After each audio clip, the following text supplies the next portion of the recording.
हनुमान जी महाराज को 3 तरह की माला समर्पित होती है।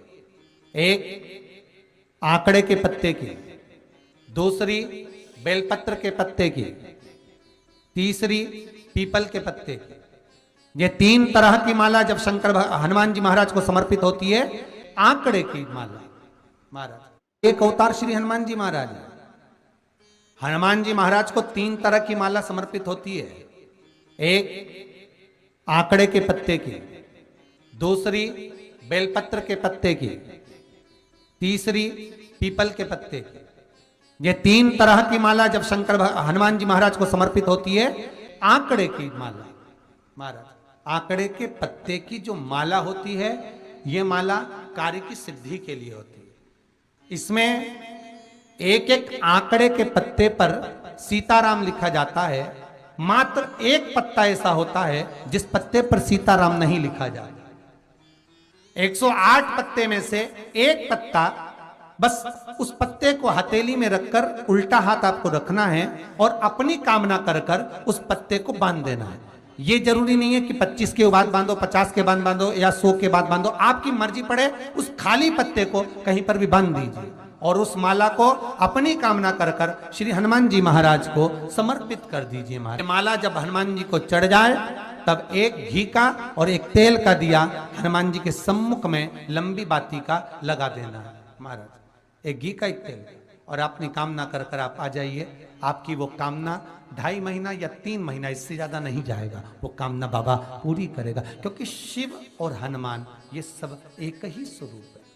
अगर व्यक्ति के जीवन में बहुत भारी रोग हो गया है, बहुत ज्यादा कष्ट हो गया है, कैंसर जैसी बीमारी भी अगर उसको घेर ली है और किडनी लीवर सब बेकार हो गया, तो निवेदन है पीपल के पत्ते की माला बनवाओ, 108 पत्ते की, और हनुमान चालीसा का हर पत्ते पर स्मरण करिए महाराज।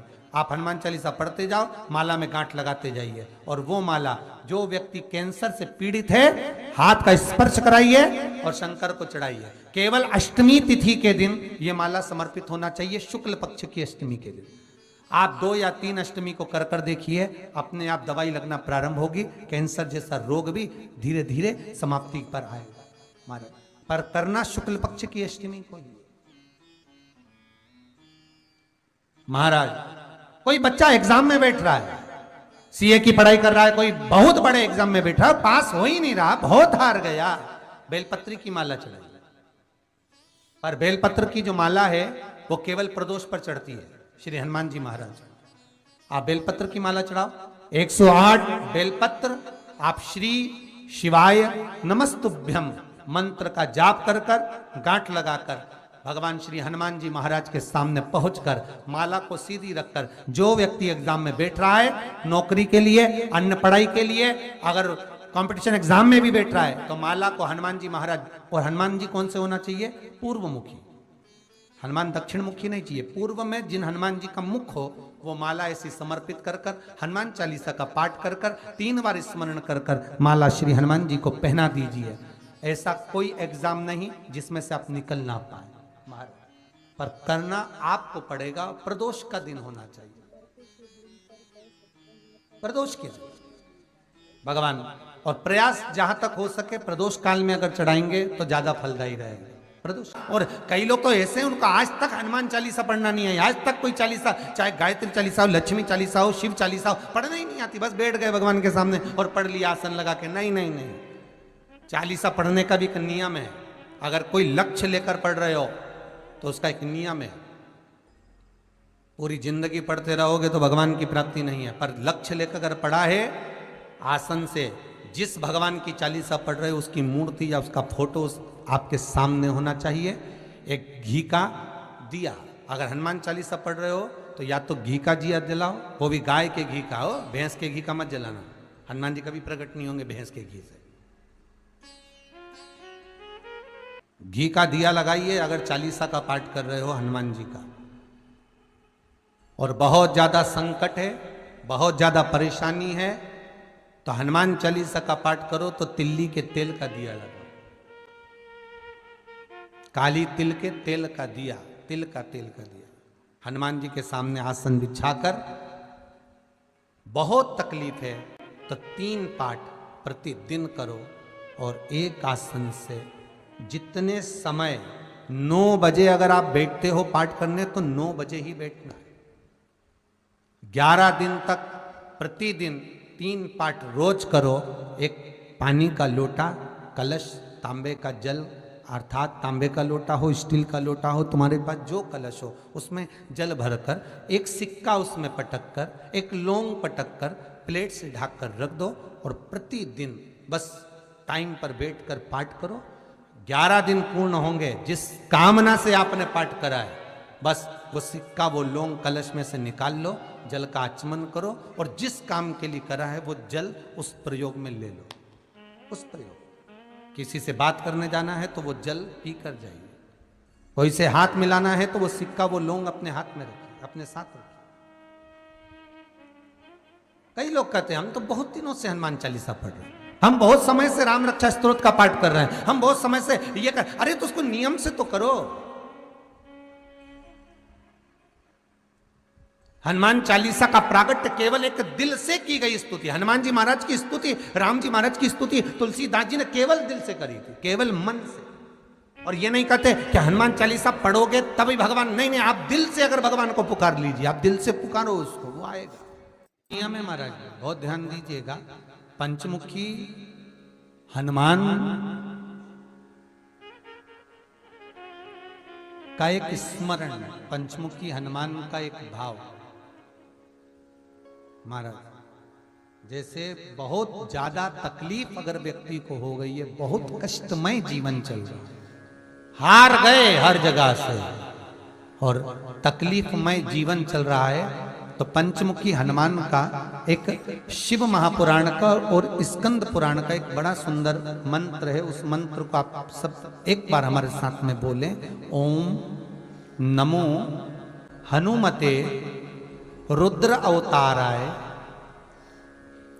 सर्व शत्रु संहारणाय सर्व रोग हराय सर्व वशीकरणाय रामदूताय स्वाहा।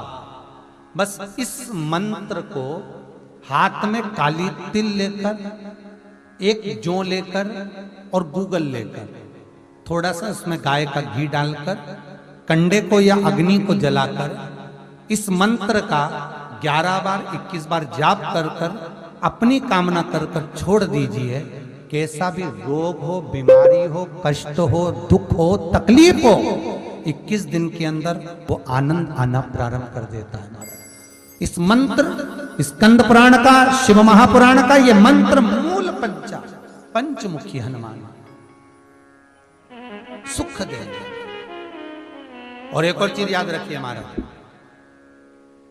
यदि कोई काम के लिए जा रहे हो, कोई व्यापार के लिए जा रहे हो या नौकरी करने के लिए जा रहे हो और लगी नहीं रही, बहुत तकलीफ पा रहे हो, सर्विस ही नहीं लग रही, बहुत कष्टमय हो गया, तो निवेदन करूंगा 5 पीपल के पत्ते पर बेसन के 5 लड्डू घर में बने हुए, गाय के घी के 5 लड्डू रख लो, उस लड्डू के बीचों बीच एक आटे का दिया और उसमें तिल्ली का तेल डालकर इसी मंत्र का प्रयोग कर कर पंचमुखी हनुमान का किसी भी हनुमान के मंदिर में जाकर, दक्षिण मुखी हनुमान के मंदिर में जाकर उसको रख कर आ जाइए। इसके बाद आप उस काम के लिए जाइए, आपका काम सफल हो जाएगा। आपको किसी को नहीं कहना पड़ेगा कि हाथ जोड़ना नहीं पड़ेगा, किसी के पांव नहीं पड़ना पड़ेंगे, तुरंत काम होगा।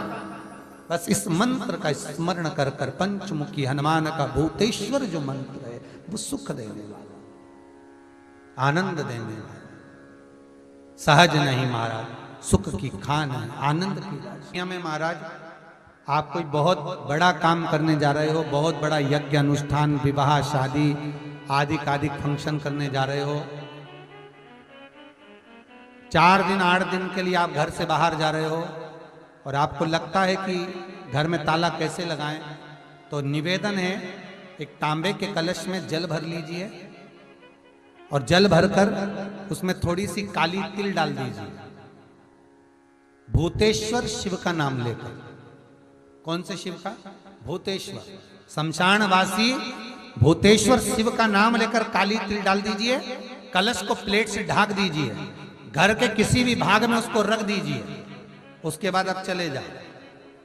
किसी की सामर्थ्यता नहीं है कि उस घर में कोई पांव रखे, किसी की सामर्थ्यता नहीं है। और अगर कोई भूले से पांव भी रख दिया तो 22 दिन या 21 दिन के अंदर उसको, जैसे लोगों को हवा आती है ना, बस उसको चक्कर आना चालू हो, बाल खोल खोल के घुमा मिलेगा। शास्त्र प्रमाण करता है हमारा भूतेश्वर शिव। ये कलश जो होता है ना, जल का जो पात्र होता है, ये साधारण नहीं होता, सहज नहीं होता महाराज। जैसे आज आपने मेरी लाज रखी, रक्षा करी और किसी को आने नहीं दिया, विनती स्वीकार करना। आपका जल पात्र भूतेश्वर के नाम से काली तिल से जहां रखा जाए उस गृह में कोई प्रवेश ना कर पाए।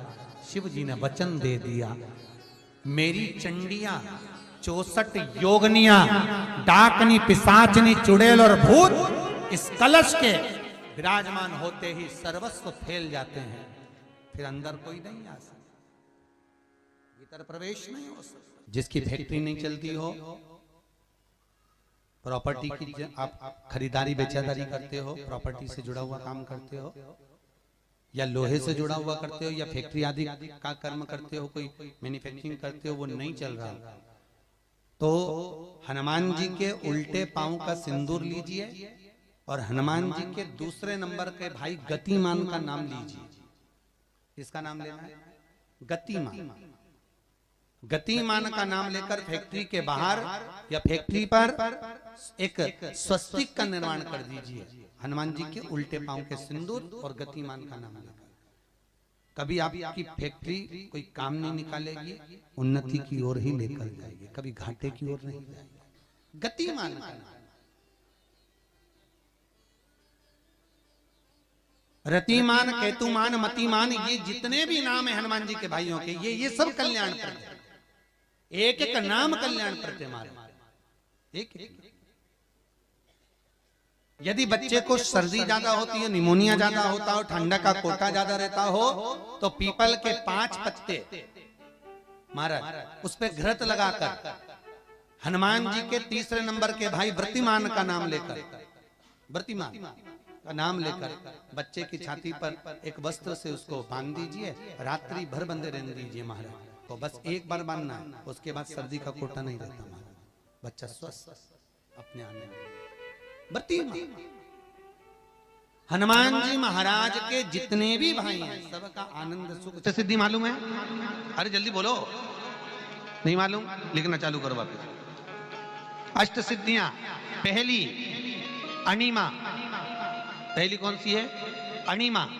दूसरी महिमा, तीसरी गरिमा। अष्ट सिद्धियों में पहली अणिमा, दूसरी महिमा, तीसरी गरिमा। ये हनुमान जी महाराज की जो अष्ट सिद्धियां हैं, इन सिद्धियों के लिए आपको ज्ञात होना चाहिए, हनुमान जी महाराज के जब घर में तुम रोज हनुमान चालीसा का पाठ करती हो, आज एक दिन हो गया, कल दूसरा दिन हो गया, तीसरा दिन हो गया, कैलेंडर में जो पंचांगो कैलेंडर हो, उस कैलेंडर में एक निशान बनाकर रखो कि आपके 108 जब पाठ पूरे हो जाएं, तब 108 बाती आप हनुमान जी महाराज की इन अष्ट सिद्धियों के नाम से लगा दीजिए। जिंदगी में आपका कभी बाल बांका नहीं हो सकता और आपकी उन्नति को कोई रोक नहीं सकता, यह पक्का है। अष्ट सिद्धियां, नवनिधियां, 108 जब हनुमान चालीसा के पाठ हो जाए। और कभी कभी व्यक्ति के जीवन में ऐसा भी होता है कि भाई उसको बहुत तकलीफ आ जाती है कि मेरी दुकान नहीं चल रही, व्यापार नहीं चल रहा, मेरे साथ अच्छा नहीं हो रहा, मेरे को तकलीफ आ गई, शनि बढ़ गया, ये हो गया, ढैया हो गया, 7.5 हो गया, बड़ा तकलीफ, कहीं गिर रहा, कहीं पड़ रहा, तो उस व्यक्ति को 108 पाठ एक साथ कर लेना चाहिए। आज बैठा सुबह से शाम तक 108 पाठ करके और फिर ये अष्ट सिद्धियों की बाती लगा दे। अष्ट सिद्धि पर अष्ट सिद्धियों की जो बाती लगती है घृत में है, घी घृत, अष्ट सिद्धि। तो ये बाती, तो पहली अणिमा सिद्धि, दूसरी महिमा, तीसरी गरिमा, चौथी लघिमा, चौथी है लघिमा, पांचवी प्राप्ति, पांचवी क्या है? प्राप्ति। छठी प्राकंभ, छठी है प्राकंभ, सातवीं है ईर्ष्यत्व, ईर्ष्यत्व, और आठवीं है वशिष्ठ, आठवीं है वशिष्ठ। ये हनुमान जी महाराज की 8 सिद्धियां और 9 पूरी हनुमान चालीसा की एक एक चौपाई में एक एक चीज से एक एक बीमारी का इलाज है, एक एक बीमारी का महाराज हनुमान चालीसा की एक एक चौपाई से एक एक बीमारी का।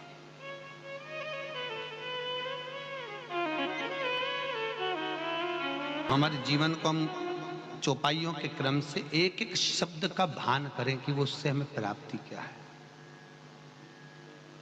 अष्ट सिद्धि नवनिधि किस जगह पर स्कंद जी दे रहे हैं?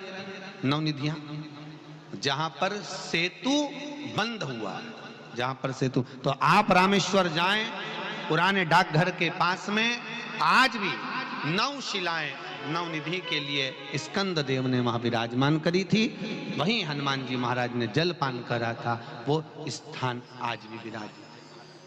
आज हनुमान जी महाराज अगर किसी पति पत्नी में झगड़ा चल रहा हो, प्रेम नहीं बढ़ रहा हो, बहुत क्लेश हुई और अदालत में बात पहुंच गई, तलाक होने वाला है, तो भी गतिमान का नाम लेकर हनुमान जी के मंदिर में एक ध्वजा लगा दी जाती है और उस पर ध्वजा पर स्वस्तिक बना दिया जाता है गतिमान का नाम लेकर, तो पति पत्नी का प्रेम वापस बढ़ जाता है और तलाक नहीं होता है महाराज। जिसका तलाक नहीं चाहिए, अगर मन से सोच के बैठे कि तलाक चाहिए तो मत करना, पर नहीं चाहिए, प्रेम बढ़ाना है, उसके लिए लगे तो उन्होंने हनुमान जी से कहा कि तुम क्या चाहते हो? हनुमान जी बोले मेरे को जाना है, क्योंकि जहां राम वहां हनुमान। हनुमान जी जब कहने लगे कि मेरे को जाना है, तो राम जी महाराज बोले नहीं नहीं हनुमान, तुझे सबसे ज्यादा प्रिय क्या है? तो कह राम।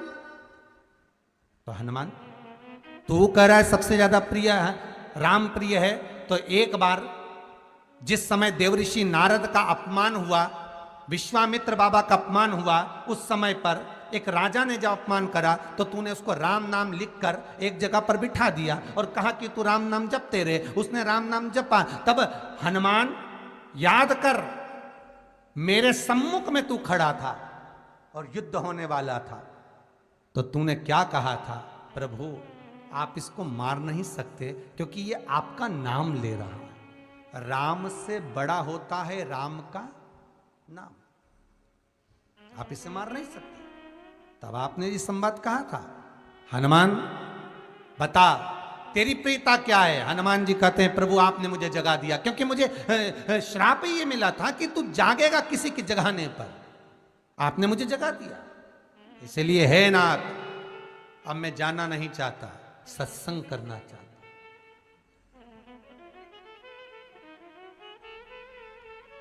श्री राम जी का चरित्र है, अब मैं सत्संग करूंगा, भजन करूंगा, नाम जाप करूंगा। पर राम जी जानते हैं हनुमान से कहा, हनुमान मेरा जाने का समय आ गया, मुझे तो जाना पड़ेगा ना। सीता पृथ्वी में चली गई, मुझे भी जाना है, मैं सरयू के जल में अपने प्राणों को त्यागूंगा, मानव का शरीर है इसको त्यागना तो पड़ेगा ना हनुमान। हनुमान जी बोले तो त्याग दो, त्यागने में क्या दिक्कत है, त्यागो आप तो। पर दिक्कत एक बहुत बड़ी है। तो राम जी ने जैसी कहा दिक्कत बहुत बड़ी है, तो हनुमान जी पूछे ऐसी कौन सी दिक्कत है? हनुमान जी के शब्द सुने तो राम जी बोले, जब जिस समय पर तुम सूर्य को निगल गए थे, इंद्र को क्रोध आया था और इंद्र ने तुम पर वज्र का जब प्रहार करा था, जब वज्र का प्रहार इंद्र ने करा तब तुम्हारा नाम हनुमान हुआ, तब सारे देवी देवताओं ने तुम्हें वर प्रदान करा। उस जगह पर यमराज भी खड़ा था, तो यमराज ने तुम्हें वर दिया था कि जहां हनुमान होगा वहां यमराज नहीं होगा। अब दिक्कत यह है कि मुझे प्राण त्यागना है और तू मुझे 1 मिनट के लिए नहीं छोड़े, तो यमराज आएगा कैसे? दिक्कत वहां अड़ी पड़ी है।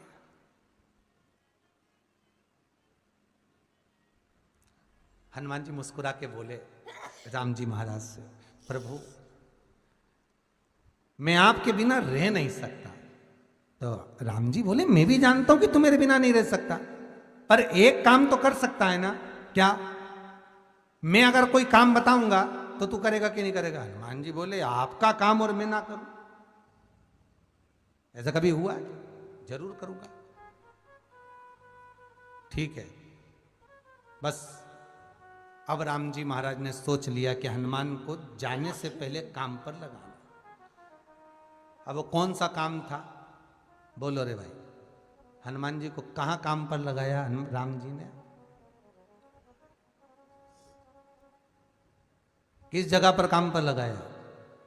अरे सभी ने रामचरितमानस सुनी है, खूब सुनी, जल्दी बताओ। राम जी महाराज ने प्राण त्यागते समय, सरयू जी में प्राणों को देते समय, राम जी ने हनुमान जी को किस काम में लगाया था?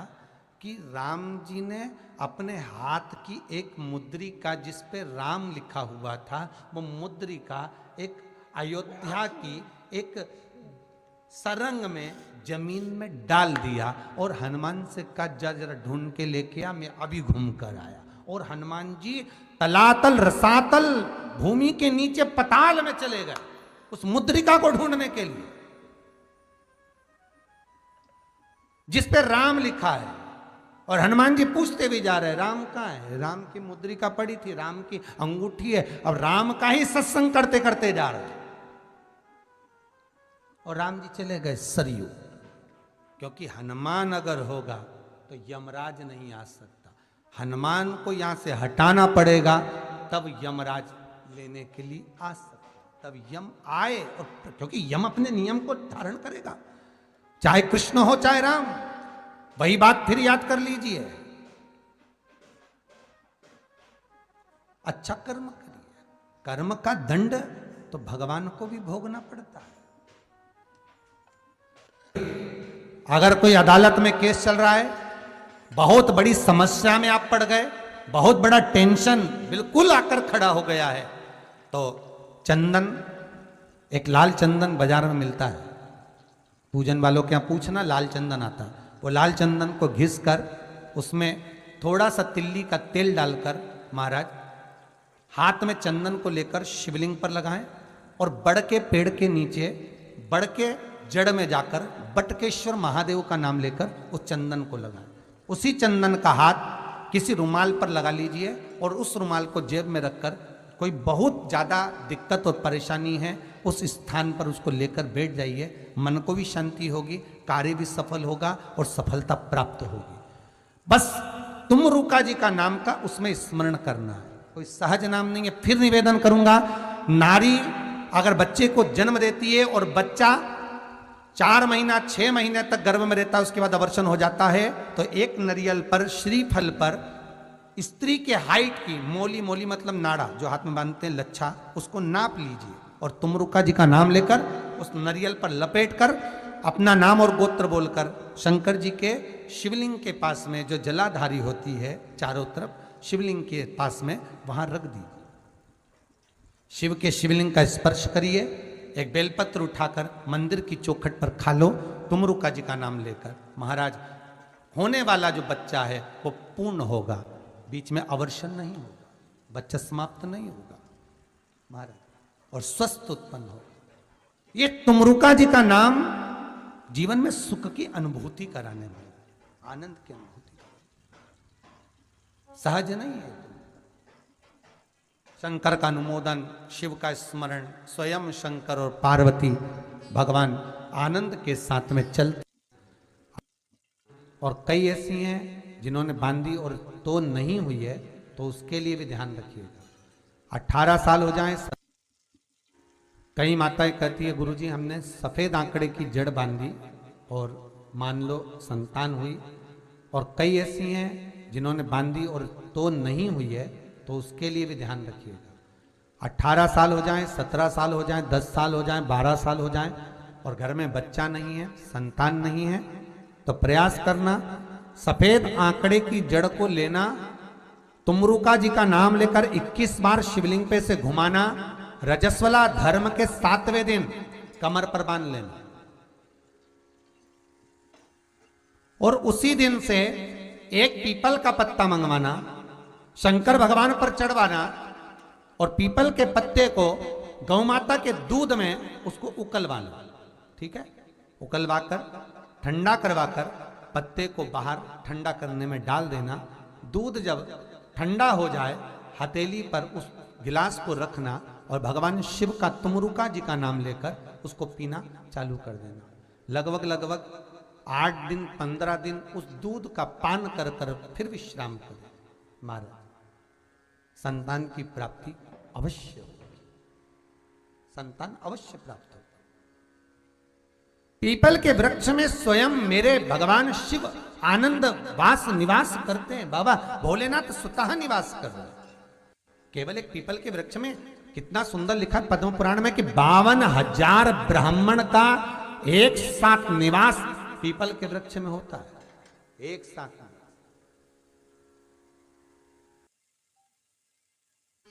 शंकर का एक अवतार श्री हनुमान जी महाराज वहां नहीं होता। उन बेटा बेटियों के लिए मान लो अगर कोई ग्रह ऐसे हो गए कि भाई संबंध टूट गया और संबंध टूटने के बाद तलाक हो गया, होने के बाद दूसरा विवाह ही नहीं हो रहा, संबंध टूटने के बाद मंगल विवाह दूसरा हो ही नहीं रहा, तो प्रयास करिएगा। माँ जगतजननी जगदम्बा का हाथ इस तरह से रहता है, आपने दर्शन करे होंगे पार्वती मैया के शिव मंदिर में, तो पार्वती जी का हस्तकमल शंकर जी की साक्षी में हमेशा बंधा हुआ रहता है, शिव की साक्षी में। महाराज प्रदोष काल में, प्रदोष के दिन कभी भी किसी भी प्रदोष के दिन, वैसे तो मूल है इसमें सोम प्रदोष का वर्णन, सोमवार की जो प्रदोष पड़े उसका मूलता माना गया है, पर आप प्रयास करना कि किसी भी प्रदोष के दिन जिसका तलाक हो चुका हो, जिसका संबंध खराब हो चुका हो, संबंध हो ही नहीं रहा हो वापिस से, सोम प्रदोष के दिन जहां मां जगतजननी का हस्तकमल बंधा रहता है और शंकर भगवान का शिवलिंग है। आप लोगों ने कथा सुनी होगी कि सबसे पहली यज्ञोपवीत संस्कार, सबसे पहला यज्ञोपवीत संस्कार किसका हुआ था और किसने किया था? महाराज सबसे पहला यज्ञोपवीत माता ललिता देवी ने भगवान शंकर को यज्ञोपवीत धारण करवाया था।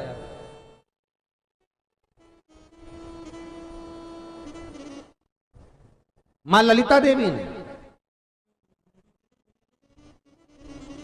सूत्र बनाकर अपने हस्तकमल से भगवान शंकर के सम्मुख में बिठाकर भोलेनाथ जी के हस्तकमल से स्वतः सूत्र बनाया था।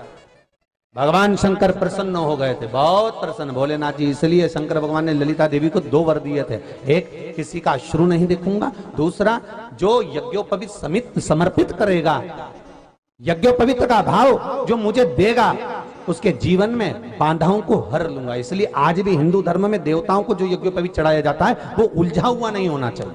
देवताओं को जो यज्ञोपवीत चढ़ता है उसको सुलझा कर चढ़ाया जाता है, समर्पित करेगा।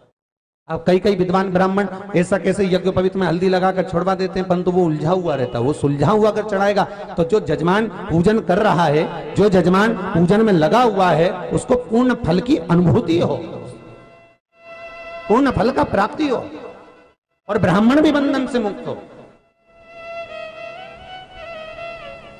ललिता देवी जी तो हमारे यहाँ भौम सोमवार का जो प्रदोष हो, उस प्रदोष के दिन जिसका मंगल विवाह नहीं हो रहा है, सारी तकलीफें झेल रहे हो, बहुत कष्टप्रद हो, तो माँ का जो हस्तकमल है उस हस्तकमल से लेकर शंकर भगवान के शिवलिंग तक एक कच्चे सूत की धार बनाई जाती है। महाराज 6 धार कच्चे सूत की बनाई जाती है। यहाँ शंकर भगवान का शिवलिंग है, यहाँ माता का हस्तकमल है, हस्तकमल से चालू होकर शिवलिंग, शिवलिंग से चालू होकर हस्तकमल, ऐसी 6 धार बनाई जाती है महाराज। और धार बनाकर उस धार पर माखन का लेपन किया जाता है भगवान शिव को। जैसा ललिता माता ने भगवान शंकर से वर प्राप्त करा था, उसी तरह फिर उस लेपन को लगाने के बाद उसको उतारकर उसी को लपेटकर शंकर भगवान पर उसको चढ़ा दिया जाता है, मात्र अपनी मंगल विवाह की कामना कर कर। अगर कोई कुंवारी अवस्था में कर रहा है तो उसमें हल्दी लगाए, और अगर कोई शादी होने के बाद, संबंध टूटने के बाद दूसरी शादी के लिए कर रहा है तो उसमें हल्दी ना लगाए, बस इतना अंतर रहता है।